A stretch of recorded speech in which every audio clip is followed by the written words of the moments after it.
আজকে আমরা খুবই গুরুত্বপূর্ণ একটি বিষয় নিয়ে আলোচনা করব ইনশাআল্লাহ, আর তা হচ্ছে মহান আল্লাহ তাআলার সূরত বা আকার আকৃতি আছে কিনা।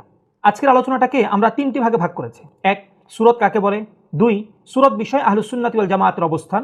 তিন, যারা সূরত সাব্যস্ত করেন তাদের দলিলের পর্যালোচনা। আজকের আলোচনাটি বোঝার জন্য শুরুতে যদি আমরা সহজ একটি কথা বুঝে নেই, তাহলে আমাদের জন্য পুরো আলোচনাটি বোঝা সহজ হবে ইনশাআল্লাহ। পবিত্র কোরআনে আল্লাহ তাআলা নিজের সাথে সম্পৃক্ত করে অনেক শব্দ উল্লেখ করেছেন। এর মধ্য থেকে কিছু শব্দ এমন যেগুলো আমরা আল্লাহ তাআলার জন্য সাব্যস্ত করি, এবং কিছু শব্দ এমন যা আমরা আল্লাহ তাআলার জন্য সাব্যস্ত করি না।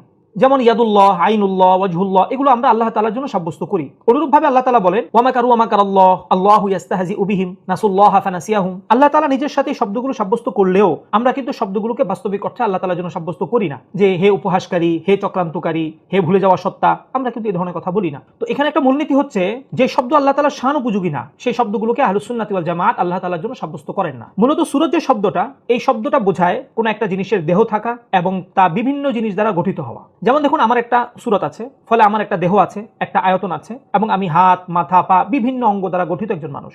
আপনারা যে মোবাইল আমাকে দেখছেন, এই মোবাইলে একটি সূরত আছে, ফলে তার একটা দেহ আছে, তার একটা আয়তন আছে, এবং সে বিভিন্ন জিনিস দ্বারা গঠিত একটা জিনিস। এবং আপনি যে আপনার চারপাশে যে কোনো বস্তুর দিকে তাকান, আপনি দেখবেন যে ওই বস্তুর একটা সূরত থাকা মানেই হলো তার একটা দেহ আছে, একটা আয়তন আছে, এবং সে বিভিন্ন জিনিস দ্বারা গঠিত। সূরত কাকে বলে এই বিষয়ে ইমাম বাইহাকি রাহমাতুল্লাহি আলাইহি তার প্রসিদ্ধ কিতাব আল আসমা ওয়া সিফাতের মাঝে উল্লেখ করেন, আস-সূরাতু হিয়া তারকিব ওয়ালা আন তাকুনা লাহু সূরাতুন। সূরত অর্থ হচ্ছে তারকিব বা বিভিন্ন কিছু দ্বারা গঠিত হওয়া, ফলে আল্লাহ তাআলার জন্য সূরত সাব্যস্ত করা যাবে না। ইমাম ইবনুল জাওজি রাহমাতুল্লাহি আলাইহি দাফউ শুবহাতি তাশবীহ কিতাবে লিখেন, আস-সূরাতু আলাল হাকিকাতি তাকাউ আলা আত-তাখাতিত ওয়াল আশকাল ওয়া যালিকা মিন সিফাতিল আজসাম। বাস্তবিকভাবে সূরত ব্যবহৃত হয় আকার আকৃতি বিশিষ্ট জিনিসের সাথে, আর আকার আকৃতি থাকা হচ্ছে দেহের গুণাগুণ। অর্থাৎ আমরা বুঝতে পারলাম সূরত মানেই হলো ওই জিনিসটা একটা আয়তন থাকবে, একটা দেহ থাকবে, এবং তা বিভিন্ন জিনিস দ্বারা গঠিত হবে। পবিত্র কোরআনের মাঝে আল্লাহ তাআলা ইরশাদ করেন লাইসা কামিসলিহি শাইউন, অর্থাৎ কোনো কিছুই আল্লাহ তাআলার মতো নয়। অর্থাৎ সৃষ্টি যত কিছু আছে, এগুলোর মধ্যে যত সিফাত আছে, কোনো সিফাতই আল্লাহ তাআলার জন্য সাব্যস্ত হবে না। যদি সাব্যস্ত হয় তাহলে আল্লাহ তাআলা এবং মাখলুক একই রকম হয়ে যাচ্ছে। কিন্তু সূরত যে শব্দটা, এই শব্দটা বোঝায় যে দেহ থাকা, আকৃতি থাকা, এটা হচ্ছে মাখলুকের সিফাত। তো মাখলুকের সিফাত হওয়ার কারণে এই শব্দটা বাস্তবিক অর্থে আল্লাহ তাআলার সাথে ব্যবহার করলে লাইসা কামিসলিহি শাইউন এই আয়াতের সাথে সাংঘর্ষিক হয়ে যায়।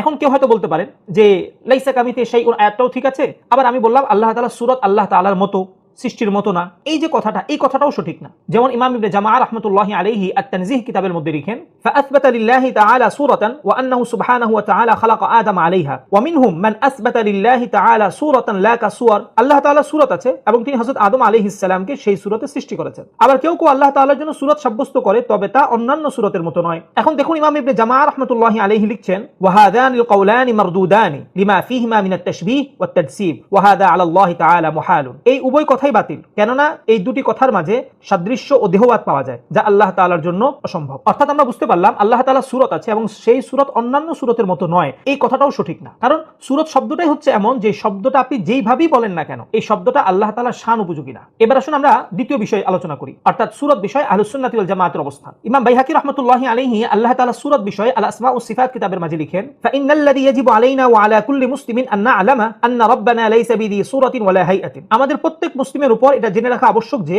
আমাদের প্রতিপালক কোন সূরত বা আকার আকৃতি বিশিষ্ট নন। ইমাম গাযালি রাহমাতুল্লাহি আলাইহি ইহয়া উলুমিদ্দিন কিতাবের মধ্যে লিখেন, ওয়া আন্নাহু লাইসা বিজিসমিন মুসাওয়ারিন। আল্লাহ তাআলা দেহ ও সূরত বিশিষ্ট নন। ইমাম ইবনুল জাওজি রাহমাতুল্লাহি আলাইহি দাফউ শুবহাতি তাশবীহ কিতাবে লিখেন, ইআলাম আন্নাহু ইয়াজিবু আলা কুল্লি মুসলিমিন আন ইয়াতাকিদা আন্না আল্লাহ সুবহানাহু ওয়া তাআলা লা ইয়াজুজু আলাইহি সূরাতুল লাতী হিয়া হাইআতুন ওয়া তা'লিফুন। তুমি জেনে রাখো প্রত্যেক মুসলিমের উপর এই আকীদা রাখা ওয়াজিব যে আল্লাহ তাআলার জন্য কোন সূরত জায়েজ নেই, কেননা সূরত শব্দটি গঠিত ও আকৃতি থাকা বোঝায়। ইমাম কুরতুবী রাহমাতুল্লাহি আলাইহি আল আসনা কিতাবের মাঝে লিখেন, আন্নাহু সুবহানাহু লাইসা বিযি সূরাতিন। আল্লাহ সুবহানাহু ওয়া তাআলা আকৃতি বিশিষ্ট নন। ইমাম ইবনুল হুমাম রাহমাতুল্লাহি আলাইহি আল মুসামারা কিতাবের মধ্যে লিখেন, ফালাইসা সুবহানাহু বিযি লাউনিন ওয়ালা রাইহাতিন ওয়ালা সূরাতিন ওয়ালা শাকলিন। আল্লাহ তাআলা সূরত ও আকার আকৃতি বিশিষ্ট নন। আমরা আপনাদের নিকট আহলুস সুন্নাত ওয়াল জামাতের কিছু ইমামদের থেকে দেখালাম তারা আল্লাহ তাআলার জন্য সূরত শব্দটি সাব্যস্ত করেন না। এবার আসুন আমরা তৃতীয় বিষয়টি নিয়ে আলোচনা করি, আর তা হচ্ছে যারা আল্লাহ তাআলার জন্য সূরত সাব্যস্ত করেন তারা এই পক্ষে কিছু দলিল দিয়ে থাকেন। আসুন আমরা সেই দলিলগুলোর পর্যালোচনা করি। প্রথমে আমাদেরকে জানতে হবে কোরআনে সূরত শব্দটি আল্লাহ তাআলার সাথে ব্যবহার হয়নি।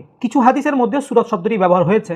বুখারীর একটা হাদিসে এসেছে, খলাকাল্লাহু আদম আলা সূরাতিহি। আল্লাহ তাআলা হযরত আদম আলাইহিস সালামকে তার আকৃতিতে সৃষ্টি করেছেন। এখানে প্রশ্ন হচ্ছে আলা সূরাতিহি মানে তার আকৃতি মানে কার আকৃতি? একটি বর্ণনার মাঝে পাওয়া যায় আলা সূরাতির রহমান, অর্থাৎ রহমানের আকৃতিতে। এই বর্ণনাটির বিষয়ে শেখ আলবানী রাহমাতুল্লাহি আলাইহি সিলসিলাতুল আহাদিস আদ-দাঈফা কিতাবের মধ্যে লিখেন, ফা ইন্না আদম খুলিকা আলা সূরাতির রহমানি আযজা ওয়া জাল্লা যায়ীফুন, অর্থাৎ এই বর্ণনাটি যায়ীফ। ইমাম নববী রাহমাতুল্লাহি আলাইহি আল মিনহাজ কিতাবে লিখেন, ওয়া রাওয়াহু বা'দুহুম ইন্নাল্লাহা খালাকা আদম আলা সূরাতির রহমান ওয়া লাইসা বিথাবিতিন ইনদা আহলিল হাদিস। কেউ কেউ বর্ণনা করেন ইন্নাল্লাহা খালাকা আদামা আলা সূরাতির রহমান, এই আলা সূরাতির রহমান এইভাবে বর্ণনাটি আহলুল হাদিসদের নিকট প্রমাণিত নয়। সুতরাং আমরা বুঝতে পারলাম আলা সূরাতির রহমান এই বর্ণনাটি যায়িফ এবং এটা আহলুল হাদিসদের নিকট প্রমাণিত নয়। সুতরাং যায়িফ হাদিস আকীদাতে দলিল হওয়ার উপযুক্ত না। এখন প্রশ্ন থাকে আলা সূরাতিহি এই হি কার দিকে ফিরেছে? এই বিষয়ে ইমামগণ চারটি ব্যাখ্যা দিয়ে থাকেন। এক নম্বর ব্যাখ্যা হচ্ছে নবীজি সাল্লাল্লাহু আলাইহি ওয়াসাল্লাম যাচ্ছিলেন, তখন একজন ব্যক্তি তার গোলামকে মারছিল। তখন নবী সাল্লাল্লাহু আলাইহি ওয়াসাল্লাম তাকে নিষেধ করেন এবং বলেন যে তুমি তাকে মেরো না। আদম আলাইহিস সালামকে তার আকৃতিতে সৃষ্টি করা হয়েছে। এই তার আকৃতি মানে হলো ওই গোলামের আকৃতি, অর্থাৎ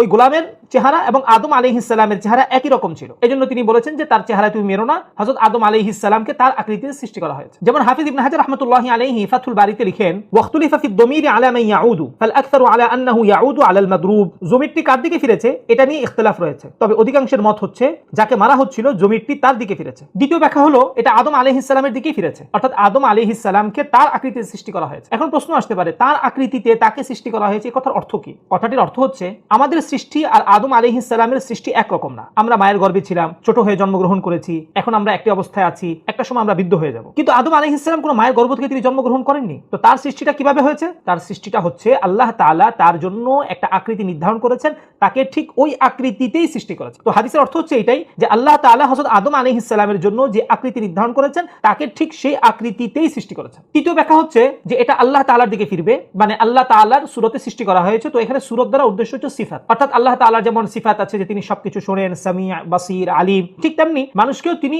এই জাতীয় সিফাতের বা এই জাতীয় গুণ দিয়ে তিনি সৃষ্টি করেছেন। মানুষও শোনে, মানুষও দেখে, মানুষও জানে। তো এখানে সূরত দ্বারা উদ্দেশ্য হচ্ছে সিফাত মানে গুণ। এবং চতুর্থ ব্যাখ্যা হচ্ছে যে এটা আল্লাহ তাআলার দিকে ফিরেছে, বাকি এটা ফেরানোর উদ্দেশ্য হলো সম্মানার্থে। যেমন বলা হয় বাইতুল্লাহ, নাকাতুল্লাহ, খালকুল্লাহ, ফিতরাতুল্লাহ, আরদুল্লাহ, ঠিক তেমনি এখানেও আল্লাহ তাআলার দিকে সম্মানার্থে ফেরানো হয়েছে। তো এই চারটি ব্যাখ্যার মধ্য থেকে প্রথম যে দুটি ব্যাখ্যা এই দুটি ব্যাখ্যাই হচ্ছে সঠিক, আর দ্বিতীয় যে দুটি ব্যাখ্যা এই দুটি ব্যাখ্যা হচ্ছে যায়িফ বা দুর্বল ব্যাখ্যা। দ্বিতীয় বর্ণনাটিও বুখারীতে এসেছে, যেমন ফায়াতিহিমুল্লাহু ফি সূরাতিহি আল্লাতী ইয়ারিফুনা, আল্লাহ তাআলা কিয়ামতের দিন ওই সূরতে আসবেন যে সূরত মানুষ চিনে। যখন দুনিয়াতে আমরা আল্লাহ তাআলা সম্পর্কে কোনো সূরত জানি না, অর্থাৎ আল্লাহ তাআলার এই একটা আকৃতি আছে, কিয়ামতের দিন আমরা ওই আকৃতি দেখে চিনে ফেলবো যে আল্লাহ তাআলাই হচ্ছেন ইনি, কারণ পূর্ব থেকে আমার তার সূরত সম্পর্কে জানা আছে। এমন কোন সূরত সম্পর্কে কিন্তু আমরা জানি না। তো আসলে মূলত এখানে সূরত দ্বারা উদ্দেশ্য হচ্ছে সিফাত, কারণ আমরা দুনিয়াতে আল্লাহ তাআলার বহু সিফাত সম্পর্কে জানি। তো কিয়ামতের দিন আমরা যখন আল্লাহ তাআলার সেই সমস্ত সিফাতের প্রকাশ দেখব তখন আমরা বুঝতে পারবো যে হ্যাঁ ইনি হলেন আল্লাহ তাআলা। যেমন ইমাম নববী রাহমাতুল্লাহি আলাইহি আল মিনহাজ কিতাবের মধ্যে লিখেন ফায়াতিহিমুল্লাহু ফি সূরাতিহি আল্লাতী ইয়ারিফুনা ফাল মুরাদু বিস সূরাতি হুনা আস-সিফাতু ওয়া মা'নাহু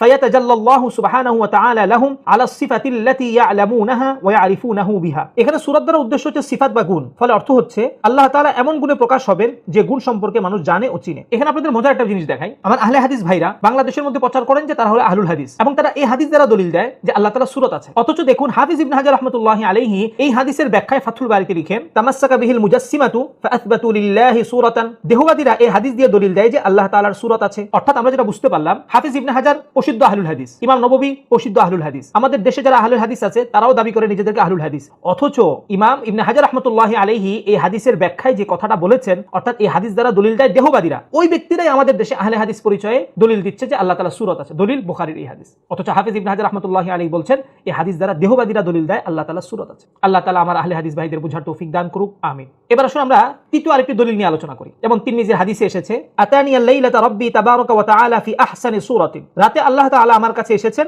ফি আহসানি সূরাতিন বা সুন্দর সূরতে। তো ফি আহসানি সূরাতিন অর্থাৎ সুন্দর সূরতে, এই সূরত কার সূরত এটা নিয়ে মুহাদ্দিসিনে কেরামের মধ্যে ইখতিলাফ আছে। তো এখানে সঠিক ব্যাখ্যা মুহাদ্দিসিনে কেরাম যেটা করেন সেটা হচ্ছে নবীজি সাল্লাল্লাহু আলাইহি ওয়াসাল্লাম যখন আল্লাহ তাআলাকে দেখেছেন তখন তিনি সুন্দর আকৃতিতে ছিলেন, এটাই তার বোঝানোর উদ্দেশ্য। যেমন ইমাম ইবনে ফুরাক রাহমাতুল্লাহি আলাইহি মুশকিলুল হাদিস কিতাবের মধ্যে লিখেন আইয়াকুনা কাউলুহু ফি আহসানি সূরাতিন ইয়ারজিউ ইলা নবী সাল্লাল্লাহু আলাইহি ওয়াসাল্লাম ওয়া ইয়াকুনুল মা'না রাআইতু রাব্বি ওয়া আনা ফি আহসানি সূরাতিন। ফি আহসানি সূরাতিন এই কথা নবীজি সাল্লাল্লাহু আলাইহি ওয়াসাল্লামের দিকে ফিরবে, তখন অর্থ হচ্ছে আমি আমার রবকে দেখেছি তখন আমি খুব সুন্দর আকৃতিতে ছিলাম। ইমাম রাজি রাহমাতুল্লাহি আলাইহি তাসিসুত তাকদিস কিতাবে লিখেন ওয়া ইয়াকুনুল মা'না আন্না আল্লাহ তাআলা যায়্যানা খালকাহু ওয়া জাম্মালা সূরাতাহু ইনদামা রাআ রাব্বাহু। যখন নবীজি সাল্লাল্লাহু আলাইহি ওয়াসাল্লাম আল্লাহ তাআলাকে দেখেছেন তখন আল্লাহ তাআলা নবীজি সাল্লাল্লাহু আলাইহি ওয়াসাল্লামের সূরত ও আকৃতিকে সুন্দর করে দিয়েছিলেন। লামাযহাবি আলেম মুবারকপুরি সাহেব তুহফাতুল আহওয়াজি কিতাবের মাঝে এই হাদিসের ব্যাখ্যায় লিখেন ফি আহসানি সূরাতিন ইয়াহতামিলু আন ইয়াকুনা মা'নাহু রাআইতু রাব্বি হালা কাউনি ফি আহসানি সূরাতিন, আমি আমার রবকে দেখেছি তখন আমি খুব সুন্দর আকৃতিতে ছিলাম। অর্থাৎ আমরা বুঝতে পারলাম ফি আহসানি সূরাতিন এই সূরতের সম্পর্ক আল্লাহ তাআলার সাথে না, বরং এটা হচ্ছে নবীজি সাল্লাল্লাহু আলাইহি ওয়াসাল্লামের সাথে। অর্থাৎ নবীজি সাল্লাল্লাহু আলাইহি সাল্লাম যখন আল্লাহ তাআলাকে দেখেছেন তখন আল্লাহ তাআলা তার আকৃতি, তার পোশাক পরিচ্ছদ খুব সুন্দর করে দিয়েছিলেন। তো নবীজি সাল্লাল্লাহু আলাইহি সাল্লাম ওই কথাটাই পরবর্তীতে ব্যক্ত করেছেন যে আমি যখন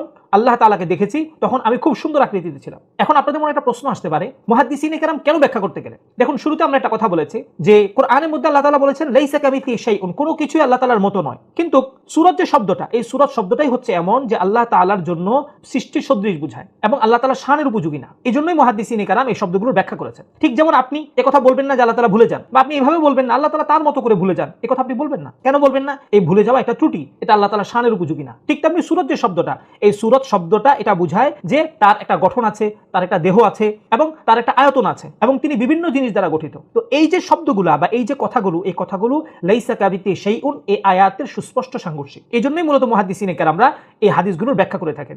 যারা আল্লাহ তাআলার জন্য সূরত সাব্যস্ত করেন তারা কিছু যুক্তি দিয়ে থাকেন। এবার আসুন আমরা তাদের যুক্তিগুলো নিয়ে একটু পর্যালোচনা করি। তাদের প্রথম যুক্তি হচ্ছে যদি আল্লাহ তাআলা সূরত না থাকে তাহলে কিয়ামতের দিন আমরা দেখব কি? প্রথম কথা হচ্ছে দুনিয়াকে কিয়ামতের সাথে কিয়াস করা বা পরবর্তী অবস্থার সাথে কিয়াস করা সম্পূর্ণ গলত। আমাদের মধ্যে এমন কোন ব্যক্তি আছেন যে গত 1 মাস যাবত সে ঘুমাননি এবং তিনি সুস্থ আছেন, অথচ পরকালে তো ঘুমই থাকবে না? আমাদের মধ্যে এমন কোন ব্যক্তি আছেন যে 1 মাস যাবত তিনি ইস্তেঞ্জা করেননি, অথচ পরকালে তো কোনো ইস্তেঞ্জাই থাকবে না? তো আমরা যদি দুনিয়াবী বিষয় চিন্তা করি আমাদের কাছে এটা অসম্ভব মনে হবে, কিন্তু পরকালে এটা সম্ভব। ঠিক তেমনি দুনিয়াবী বিষয় এবং পরকালের বিষয়গুলোকে কিয়াস করা হচ্ছে ভুল। যেমন দেখুন, ইমাম আবু হানিফা রাহমাতুল্লাহি আলাইহি আল ফিকহুল আকবার কিতাবের মাঝে লিখেন, ওয়াল্লাহু তাআলা ইউরা ফিল আখিরাতি ওয়া লা ইয়াকুনু বাইনাহু ওয়া বাইনা খালকিহি মাসাফাতুন। আখিরাতে আল্লাহ তাআলাকে দেখা যাবে কিন্তু তার ও সৃষ্টির মাঝে কোনো দূরত্ব থাকবে না। আপনারা আমাকে দেখছেন, আপনাদের সাথে আমার একটা দূরত্ব আছে, অথবা আপনি দুনিয়ার যে কোনো জিনিসকে দেখেন, দেখবেন তার সাথে আপনার একটা দূরত্ব থাকে। এই দূরত্বকে কেন্দ্র করে আপনি তাকে দেখেন। খুব বেশি দূরে চলে গেলে আপনি দেখেন না, আবার খুব কাছে আসলেও কিন্তু আপনি দেখেন না। অথচ দেখুন, ইমাম আবু হানিফা রাহমাতুল্লাহি আলাইহি বলছেন যে আল্লাহ তাআলাকে দেখা যাবে কিন্তু সৃষ্টি এবং আল্লাহ তাআলার মাঝে কোনো দূরত্ব থাকবে না। দুনিয়ার কিয়াসে এটা অসম্ভব আমাদের কাছে মনে হয়, বাকি আল্লাহ তাআলার ক্ষেত্রে এটা সম্ভব। যেমন আমরা বুখারীর হাদিসে দেখেছি নবীজি সাল্লাল্লাহু আলাইহি ওয়াসাল্লাম পিছন থেকেও দেখতে পেতেন, অথচ নবী সাল্লাল্লাহু আলাইহি ওয়াসাল্লামের পিছনে কোনো চোখ ছিল না। এই ক্ষেত্রে আমাদের আকীদা হবে আমরা আল্লাহ তাআলাকে দেখব, আমরা দেখাকে নাকচ করব না, আবার আমরা দেখার জন্য সূরত থাকতে হবে এই কথাও বলবো না। দ্বিতীয় যুক্তি হলো আল্লাহ তাআলা সূরত নাই, এটার দলিল কোথায়? আমাদের সহজ একটা কথা বুঝতে হবে, আল্লাহ তাআলার জন্য সাব্যস্তের দলিল লাগে, নাকচের দলিল লাগে না। উদাহরণস্বরূপ কেউ আপনাকে বলল আল্লাহ তাআলা রক্ত আছে, এখন আপনি কোরআন হাদিস থেকে কিভাবে দেখাবেন যে আল্লাহ তাআলার যে রক্ত নেই? কেউ আপনাকে বলল আল্লাহ তাআলা চামড়া আছে, আপনি কিভাবে, কোথায় আপনি নস পাবেন যে আল্লাহ তাআলা চামড়া নেই? এই জন্য আহলুস সুন্নাহ ওয়াল জামাতের মূলনীতি হচ্ছে আল্লাহ তাআলার জন্য সাব্যস্তের দলিল লাগে, নাকচের দলিল লাগে না। অর্থাৎ আল্লাহ তাআলার জন্য কোনো কিছু সাব্যস্ত করা যাবে না, তিনি যতটুকু সাব্যস্ত করেছেন শুধু ততটুকুই সাব্যস্ত করা হবে। এর মধ্য থেকে কিছু যদি তার শানের উপযোগী না হয় তাহলে সেটাকে নাকচ করা হবে। তৃতীয় যুক্তি হচ্ছে হাত, চোখ এগুলো যদি থাকে তাহলে সূরত থাকবে না কেন, বা সূরত ছাড়া এগুলো কিভাবে থাকবে? দেখুন, এখানে আহলুস সুন্নাহ ওয়াল জামাতের অবস্থান হচ্ছে যেটা আমরা একটু আগে বললাম, আল্লাহ তাআলা যতটুকু সাব্যস্ত করেছেন আমরা শুধু ততটুকুই সাব্যস্ত করব, এর থেকে অতিরিক্ত একটা জিনিস আমরা সাব্যস্ত করব না। এই যে আপনি সবগুলোকে মিলিয়ে সূরত সাব্যস্ত করতে চাচ্ছেন, পিছনে আমরা ইমামদের থেকে দেখালাম কোনো ইমামের কিন্তু সূরত সাব্যস্ত করেননি। কি তারা এগুলো জানতেন না যে আল্লাহ তাআলার জন্য বিভিন্ন শব্দ ব্যবহৃত হয়েছে? তারা জানতেন। যেমন ধরুন কেউ বলল আল্লাহ তাআলার চেহারা আছে, এখন আপনি বলেন চেহারা যদি থাকে তাহলে তো ধরেন সেখানে দাঁত থাকতে হবে, মুখ থাকতে হবে, এই কথা বলা যাবে না। হাত যেহেতু আল্লাহ তাআলার আছে, এখন হাতের উপর চামড়া থাকতে হবে, হাড্ডি থাকতে হবে, এই ধরনের কথা বলা যাবে না। যতটুকু বলেছে শুধু ততটুকুই আপনার বিশ্বাস করতে হবে, সবগুলোকে নিয়ে অন্য কিছু তৈরি করা এটাও করা যাবে না। আজকের আলোচনার খোলাসা, আল্লাহ তাআলা বলেন লাইসা কামিথলিহি শাইউন, কোনো কিছুই তার মতো নয়। এখান থেকে বোঝা যায় সৃষ্টির কোনো গুণই আল্লাহ তাআলার জন্য সাব্যস্ত হবে না। এখন সূরত যে শব্দটা, এই শব্দটা দেহ বুঝায়, গঠিত হওয়া বুঝায়, আকার আকৃতি থাকা, আয়তন থাকা বুঝায়, এবং এটা হচ্ছে মাখলুকের সিফাত। ফলে এই শব্দ আল্লাহ তাআলার জন্য সাব্যস্ত করা যাবে না। 2 নম্বর বিষয় হলো আহলুস সুন্নাহ ওয়াল জামাতের কেউ আল্লাহ তাআলার জন্য সূরত শব্দ সাব্যস্ত করতেন না। 3 নম্বর বিষয় হলো হাফিজ ইবনে হাজার রাহমাতুল্লাহি আলাইহি স্পষ্ট আকারে বলেছেন দেহবাদীরা আল্লাহ তাআলার জন্য সূরত শব্দটিকে সাব্যস্ত করেন। সুতরাং আল্লাহ তাআলার ক্ষেত্রে আমাদের আকীদা হবে আল্লাহ তাআলা সূরত বা আকার আকৃতি থেকে চিরপবিত্র এবং আল্লাহ তাআলা আছেন, এবং আমরা হাসরের দিন, কিয়ামতের দিন মুমিনরা আল্লাহ তাআলাকে দেখব, এ বিষয়ে আমাদের কোনো সন্দেহ নেই। সর্বশেষ আমি আমার প্রিয় সালাফি ও আহলে হাদিস ভাইদের অনুরোধ করব যে ভাই, আপনারা নিজেদেরকে আহলুল হাদিস দাবি করেন এবং আমি আপনাদের নিকট ইমাম নববী, ইমাম বাইহাকি, ইমাম ইবনে হাজার, ইমাম কুরতুবী তাদের কিতাব থেকে আমি আপনাদের নিকট তাদের আকীদাগুলো উল্লেখ করেছি। এখন ভাই, আমার মনে হয় আপনি নিজেও নিজেকে ইমাম নববী এবং ইমাম ইবনে হাজার থেকে বড় আহলে হাদিস দাবি করেন না, অথবা আপনি আপনার শায়েখদেরকেও ইমাম নববী, ইমাম বাইহাকি, ইমাম ইবনে হাজার থেকে বড় আহলে হাদিস দাবি করেন না। সুতরাং আমি আমার ভাইদেরকে বলবো যে ভাই, মূলত আসলে সালাফি বা আহলে হাদিসরা আপনাকে আহলুল হাদিসদের আকীদা বলে যে আকীদা দিচ্ছে, ভাই এটা হচ্ছে মূলত আসলে দেহবাদী আকীদা, এটা হচ্ছে জাল জয়ীফের আকীদা। আমি আপনাদের নিকট হাফিজ ইবনে হাজারের কিতাব থেকে, ইমাম বাইহাকির কিতাব থেকে দেখালাম যে আসলে তারা কেউ আল্লাহ তাআলার জন্য সূরতকে সাব্যস্ত করতেন না। তো সুতরাং আমি আমার আহলে হাদিস ভাইদের অনুরোধ করবো যে ভাই, আপনার কবরে আপনাকেই যেতে হবে, আপনার ঈমান দিয়ে আপনাকেই বাঁচতে হবে। কবরে গেলে যদি আপনি কথা বলেন যে আমার অমুক শায়েখ বলেছে, আপনার শায়েখ আপনার সাথে যাবে না, আর আপনার শায়েখের ঈমান দিয়েও আপনি বাঁচতে পারবেন না। সুতরাং আপনি এখনই সতর্ক হন। আমি আপনার নিকট প্রকৃত আহলুল হাদিস এবং যারা ইসলামের স্বীকৃত আহলুল হাদিস এবং যারা যুগ যুগ ধরে আমাদের নিকট কোরআন সুন্নাহর সঠিক ব্যাখ্যাটা পৌঁছে দিয়েছেন তাদের কিতাব থেকে আমি আপনাকে দেখালাম যে তারা কেউ আল্লাহ তাআলার জন্য সূরত সাব্যস্ত করতেন না। সুতরাং আপনাকে অনুরোধ করব, আপনি আপনার ঈমানকে বাঁচান, আপনি আপনার পরকালকে বাঁচান।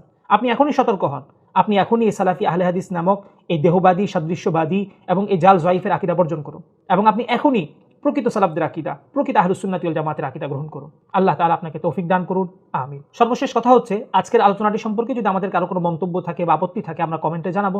ইনশাআল্লাহ আমরা দলিল ভিত্তিক জবাব দেওয়ার চেষ্টা করব, এবং আমরা নিজ নিজ অবস্থান থেকে আলোচনাটি শেয়ার করে দেবো, যাতে করে বাংলাদেশের প্রতিটি ঘরে ঘরে ইসলামের প্রকৃত সহি আকীদা এবং সালাফদের আকীদা পৌঁছে যায়, এবং সকল ভ্রান্ত আকীদা সম্পর্কে যেন আমার আপনার মুসলিম ভাই সতর্ক হতে পারে, এবং সে যেন সঠিক এবং প্রকৃত সহি আকীদা নিয়ে সে যেন কবরে যায়, যে আকীদা তাকে জান্নাতে নিয়ে যাবে। আল্লাহ তাআলা আমাদের সকলকে তৌফিক দান করুন।